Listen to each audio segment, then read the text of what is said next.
Hello students, this is Dr. Swati Jhawar and you are watching Plus Education. And this is another video in the series of BST Class 12 Chapter number 1 Nature and Significance of Management. इस series के 2 videos already upload हो चुके हैं. अगर आपने नहीं देखे हो तो जाकर ज़रूर देख लीजिए. उसकी लिंक डिस्क्रिप्शन में मिल जाएगी as well as an I button. तो ज़रूर देखिए so that you will be able to relate the concept with the new one. पिछली 2 वीडियोस में हम कवर कर चुके हैं definitions of management, concept of effectiveness and efficiency and features of management. और आज की वीडियो में हम करने वाले हैं ऑब्जेक्टिव्स ऑफ मैनेजमेंट. जैसा कि हम पहले ही जानते हैं, फीचर्स में हमने पढ़ा है कि मैनेजमेंट इज गोल ओरिएंटेड. कहने का मतलब ये है कि मैनेजमेंट करने के पीछे कोई ना कोई मकसद जरूर होता है, एम जरूर होता है. इसी तरीके से अगर कोई भी ऑर्गेनाइजेशन मैनेज को अडॉप्ट करती है तो उसके पीछे कुछ ना कुछ ऑब्जेक्टिव्स होते हैं. और इन ऑब्जेक्टिव्स को हम 3 हिस्सों में डिवाइड कर सकते हैं. First is organisational objective, second is social objective and third one is personal objective. अब देखते हैं एक एक करके ऑर्गेनाइजेशनल ऑब्जेक्टिव क्या होता है.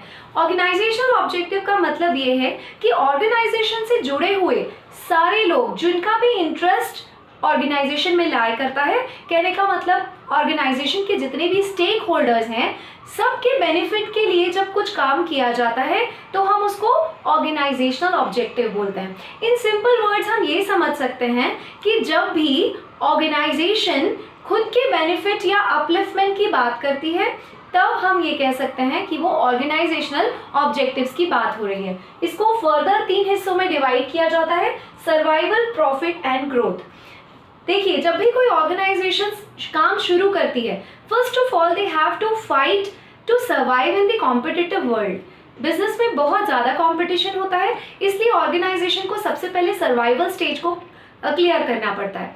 और जैसे ही वो सर्वाइवल स्टेज को क्लियर करता है वो आ जाता है प्रॉफिट अर्निंग स्टेज पे.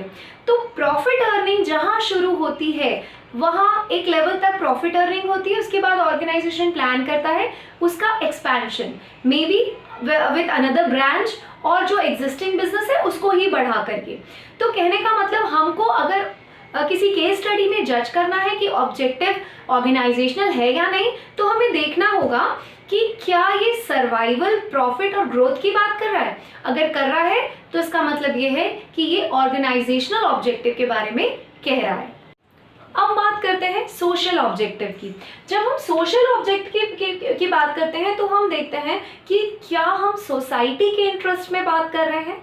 ठीक है, जैसे हमने यहाँ बात की थी interest of stakeholders. Stakeholders मतलब ऐसे सारे लोग जिनका इंटरेस्ट किसी ऑर्गेनाइजेशन में लाई करता है. वो आउटसाइडर्स भी हो सकते हैं, ओनर्स भी हो सकते हैं, एम्प्लॉयज भी हो सकते हैं. तो सबके बेनिफिट के लिए जब मैनेजमेंट काम करता है तो हम उसको ऑर्गेनाइजेशनल ऑब्जेक्टिव बोलते हैं. उसी तरीके से अगर कोई मैनेजमेंट किसी सोसाइटी के, जहां आप रह रहे हैं, जहां वो बिजनेस लाई कर रहा है, उसके बेटरमेंट के लिए कोई काम करता है तो हम उसे सोशल ऑब्जेक्टिव कहते हैं. सोशल ऑब्जेक्टिव को पहचानना आसान है क्योंकि आप केस स्टडीज में इजीली देख सकते हैं एम्प्लॉयमेंट अपॉर्चुनिटी जनरेट करता है. क्योंकि जो भी हमारी ऑर्गेनाइजेशन है, अगर ये प्रोडक्शन प्रोसेस या कोई ट्रेडिंग का काम करती हैं तो ऑब्वियसली दे जनरेट एम्प्लॉयमेंट. तो एम्प्लॉयमेंट जनरेट करना एक सोशल ऑब्जेक्टिव है. Then save environment. If eco friendly products are produced by the organisation तो भी वो सोशल ऑब्जेक्टिव्स में आ जाएगा. Then improving living standard. अगर लोगों को जॉब प्रोवाइड कर रही है, कॉम्पिटिटिव सैलरी दे रही है, सब कुछ अच्छा कर रही है, तो लोगों का लिविंग स्टैंडर्ड इंक्रीज होगा. तो इस तरीके का. And the last one of development of society. Social objective में मैनेजमेंट एक और चीज ऐड करता है, वो है good quality product as well as at the reasonable rate. अगर इससे रिलेटेड भी कोई चीज़ ऐड की जाती है, ऑब्वियसली हर मैनेजमेंट ये चाहता है कि जो ऑर्गेनाइजेशन प्रोड्यूस करे, जो भी प्रोडक्ट प्रोड्यूस करे, वो रीजनेबल प्राइस में अवेलेबल हो और बेस्ट क्वालिटी में अवेलेबल हो. तो अगर इस तरीके की कोई चीज़ हमें दिखाई देती है, दैट इज सोशल ऑब्जेक्टिव. अब आते हैं पर्सनल ऑब्जेक्टिव पे. पर्सनल ऑब्जेक्टिव में in the interest of employees, personal और personnel, we are talking about employees here. अगर एम्प्लॉय की बात करते हैं तो एक ऑर्गेनाइजेशन में काम करने वाले एम्प्लॉयज के इंटरेस्ट को अगर मैनेजमेंट देखता है वो होता है पर्सनल ऑब्जेक्टिव। अब एम्प्लॉयज़ के इंटरेस्ट क्या हो सकते हैं, तो आपको सोचना होगा कि एज यू आर एम्प्लॉय और अगर आप किसी ऑर्गेनाइजेशन के एम्प्लॉय हैं तो आप मैनेजमेंट से क्या एक्सपेक्टेशंस रखते हैं। तो फर्स्ट, कोई भी एम्प्लॉय चाहेगा कि उसकी फाइनेंशियल नीड्स जो है वो मैनेजमेंट फुलफिल करे।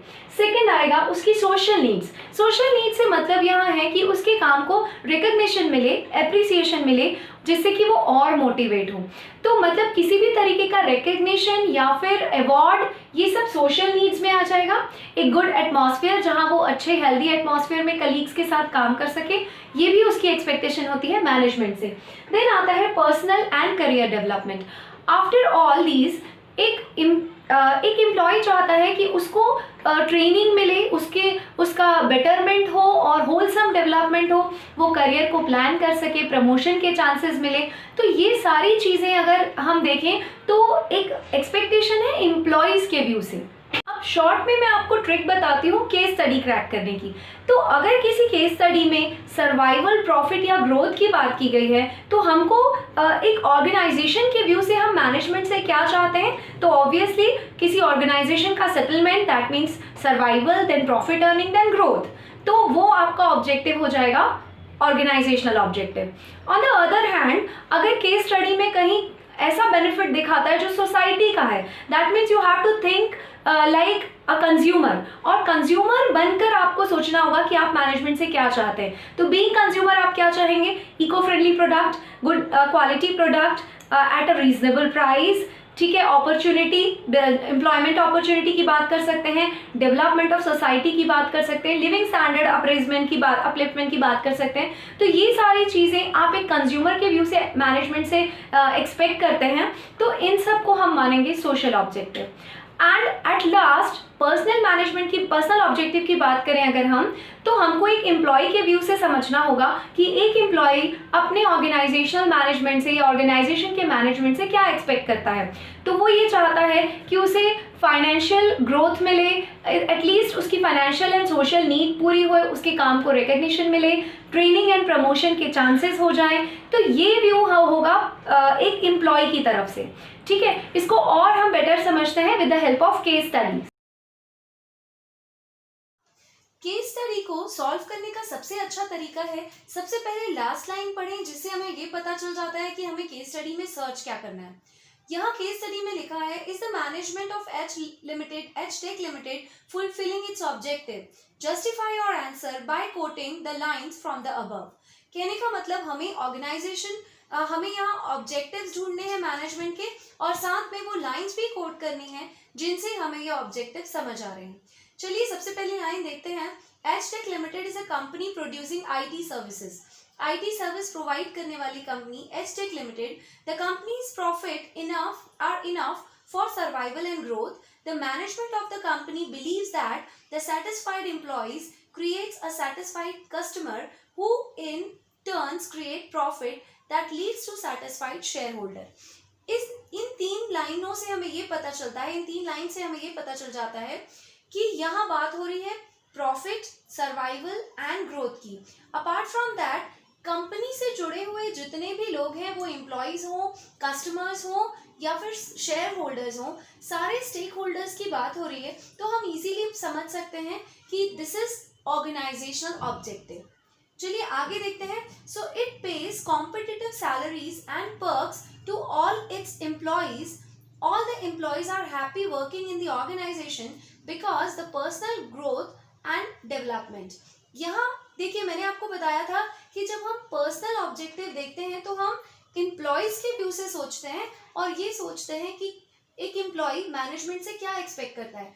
तो यहाँ क्लियर दिखाई दे रहा है कि employees are happy working in the organisation क्योंकि उनको ग्रोथ और डेवलपमेंट के चांसेस मिल रहे हैं, और साथ में salaries and perks are good enough. तो ये लाइन से हमें ये पता चलता है यहाँ पर्सनल ऑब्जेक्टिव की बात हो रही है। The company has a strong sense of social responsibility. It has set up an engineering college in which 1/3 of the students are girls to whom the company gives 50% scholarship। अब देखिए, यहाँ society के upliftment की बात हो रही है। यहाँ कह रहे हैं कि इन्होंने एक इंजीनियरिंग कॉलेज ओपन किया है जिसमें 1/3 स्टूडेंट्स गर्ल्स होंगे जिनको 50% स्कॉलरशिप दी जाएगी। तो यहाँ कंपनी सोसाइटी के लिए बेनिफिट्स क्रिएट कर रही है, ये होगा सोशल ऑब्जेक्टिव्स। तो लाइन कोड करने की बात आएगी, हम लिखेंगे the company has strong sense of social responsibility से लेकर 50% स्कॉलरशिप तक। नाउ अब आते हैं सेकेंड केस स्टडी पे। XYZ Power Limited set up a factory of manufacturing solar lantern in the remote village area as there was no reliable supply of electricity in rural areas. कहने का मतलब XYZ एक power limited company है जो solar lantern बना रही है, लालटेन बना रही है जो कि सोलर एनर्जी से चलता है, क्योंकि रिमोट एरिया में इलेक्ट्रिसिटी सप्लाई रूरल एरिया में नहीं है। The revenue earned by the company was sufficient to cover the cost and risks. The demand of lantern was increasing day by day, so the company decided to increase production to generate higher sales.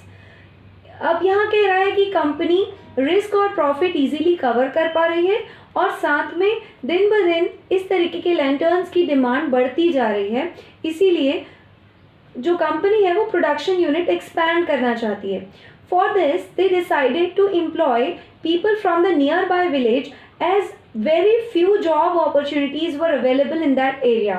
तो ये nearby village से ही लोगों को hire करना चाह रहे हैं। The company also decided to open schools and crèches for the children of its employees. ठीक है, और इसीलिए nearby villages से लोगों को hire करना चाहते हैं और उनके बच्चों के लिए स्कूल खोलना चाहते हैं और क्रचेस जहाँ छोटे बच्चों को रखा जाता है। इस पूरी केस स्टडीज में अगर इस पूरी केस स्टडी को हम ठीक से एनालाइज करें तो हमें पता चलता है कि यहाँ प्रॉफिट और ग्रोथ की भी बात हो रही है, सर्वाइवल, प्रॉफिट एंड ग्रोथ तीनों की बात हो रही है। तो ये ऑर्गेनाइजेशनल ऑब्जेक्टिव होगा। सेकेंड स्टेज पे अगर हम इस क्वेश्चन को देखें तो वहाँ ये लिखा है कि ये रिमोट एरिया में लोगों को जॉब अपॉर्चुनिटी दे रहे हैं। दैट मीन्स वहाँ के लोगों को लिविंग स्टैंडर्ड बढ़ाने का मौका मिलेगा, अर्न करने का मौका मिलेगा, which is social objective. At the same time इसमें एक चीज़ और ऐड की गई है, सोलर लैंटर्न्स, जो कि इको फ्रेंडली प्रोडक्ट है। तो हम इट इज़ ईजिली विजिबल कि यहाँ सोशल ऑब्जेक्टिव फुलफिल कर रहा है मैनेजमेंट। एट लास्ट यहाँ पे लास्ट लाइन में आप देखेंगे the company also decided to open schools and creches for the children of its employees. कहने का मतलब ये है कि उस एरिया के एम्प्लॉयज़ के बच्चों के लिए वो स्कूल या क्रचेस खोलना चाहते हैं। तो ये एक तरीके का पर्क्यूसाइट्स है which they want to provide their employees. तो यहाँ पे हम पर्सनल ऑब्जेक्टिव भी देख सकते हैं। अगर इसी एग्जाम्पल में ये लिखा होता कि they want to open new schools for the nearby people और विलेज पीपल, तो ये सोशल ऑब्जेक्टिव में आता। पर क्योंकि इस केस स्टडी में स्पेसिफिकली मेंशन है कि जो स्कूल या क्रचेस खोले जा रहे हैं वो एम्प्लॉयज़ के बच्चों के लिए है, तो हम इसको पर्सनल ऑब्जेक्टिव्स कंसीडर करेंगे। आई सपोज आज के सारे कॉन्सेप्ट्स आपको समझ आए होंगे। सो मिलते हैं कुछ नए कॉन्सेप्ट्स के साथ नेक्स्ट वीडियो में। Thank you.